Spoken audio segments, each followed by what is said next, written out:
You ever wonder what happens to the Olympic venues once the Olympics are done? I have. I have, I wonder weird stuff like that all the time.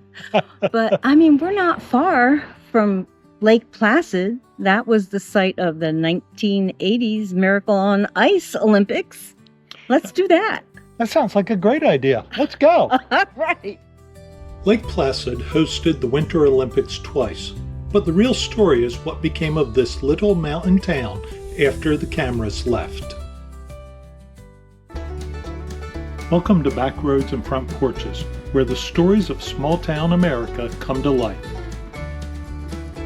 From hometown helpers to those keeping traditions alive, we're exploring the people, places, and moments that make these towns feel like home. So grab a seat on the front porch and a glass of lemonade and join us as we discover America's stories. Lake Placid. It looks like a quiet little Adirondack town when you drive in, but this road leads to a place where history was made, twice. And right up ahead, the Olympic Center, home to 2 Winter Games, 2 arenas, and a legacy that still echoes today. The story of the modern Olympics begins in 1896. Lake Placid first took the world stage in 1932 when this little mountain town hosted the Winter Games. The museum even lets you step into the shoes of a ski jumper, looking out from the top, imagining what it feels like to fly. Fast forward to 1980, the games returned. Every venue had to have a future use, a promise that nothing built here would be left behind. It's the very question we asked at the start of our journey. Opening ceremonies, displays of the events, and then one man dominated the headlines, Eric Heiden. They called him the Man of Gold after winning 5 gold medals in speed skating. And then the hockey team. Equipment from that night, and Al Michaels' famous words, "Do you believe in miracles?" The scoreboard still tells the story, USA 4, Russia 3. From the museum, the path leads to the arenas themselves. The 1932 rink, now the Shea Arena, honors the first American to win Olympic gold in speed skating. Huge photos line the walls, reminding you of the moments that put Lake Placid on the world stage.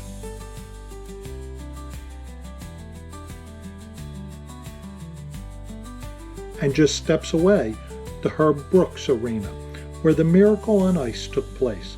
Today, both rinks are still alive year-round, open for skating, hockey, and events that keep Olympic history part of everyday life. We can zip line. Let's do that. Are you kidding? I am not kidding. That'd be so much fun. No, I don't think so. Are you ready for the jump? Jump. Jump. No. Ski jump. No, zip. Zip. Ski jump. I'm not jumping nothing. I'm zipping. Here we are, headed to the top of the biggest tower. Biggest tower on the ski jumps? Yep, we're on the sky ride, but she convinced me. She's the cat's mother. Okay, you convinced me that we're going to do the zip line, but I might be a bit scared. So let's go. I don't have enough sense to be scared.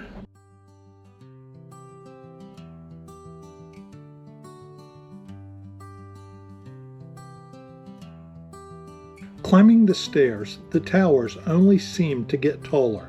Looking up, it's hard to imagine anyone brave enough to launch from here. We watched the folks ahead of us take off.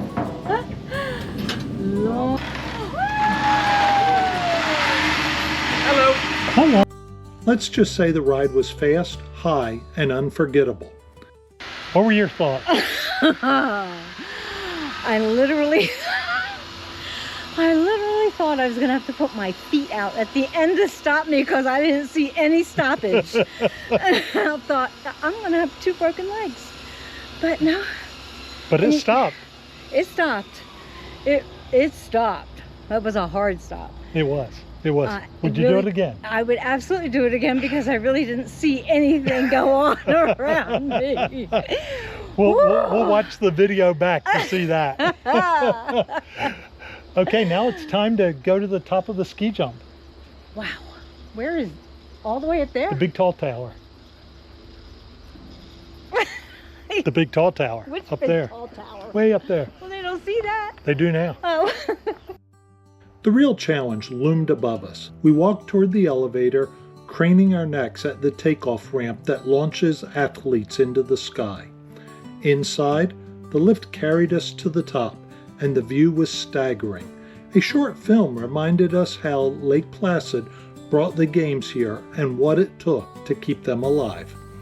Back down below, we learned how Olympians still train year-round with surfaces that mimic snow in the summer.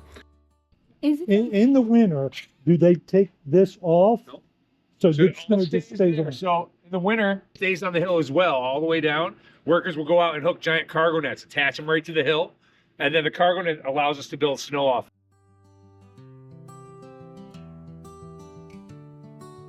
Downtown Lake Placid is filled with small-town surprises. We started our morning at Big Mountain Creperie. Good coffee, good food, and that Adirondack welcome you can taste.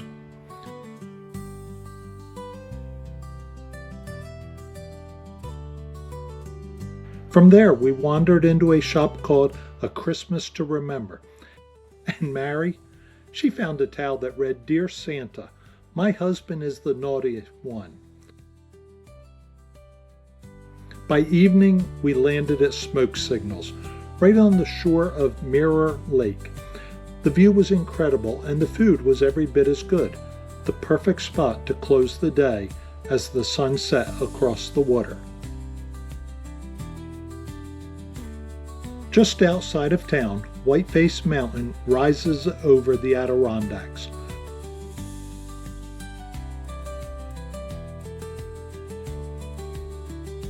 We pulled in, grabbed our gondola tickets, and started the climb.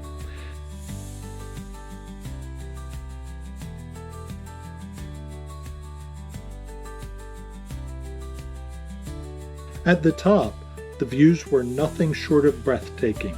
From the gondola station, a short hike through the woods led us to overlooks that seemed to stretch forever.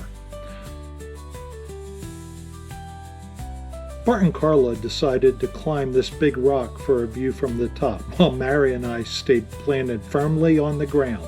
With one last look across the mountains, we turned back toward the gondola for the ride down, carrying with us a little piece of Adirondack magic.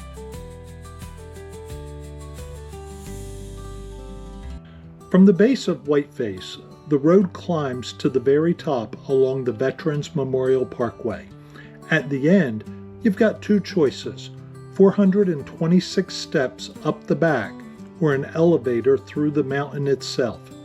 We started with the stairs, but after about 50 of them, we decided the elevator was the smarter call. At the summit, the views were unreal. A park worker pointed out the peaks. A sign marks the elevation, 4,867 feet above sea level. On the way back, we even stumbled on a small waterfall, a reminder that these back roads always hold one more surprise if you're willing to look. Thanks for coming along with us in Lake Placid. If you enjoyed the journey, hit subscribe and join us next week as we discover more small towns, big stories, and a few unexpected front porch moments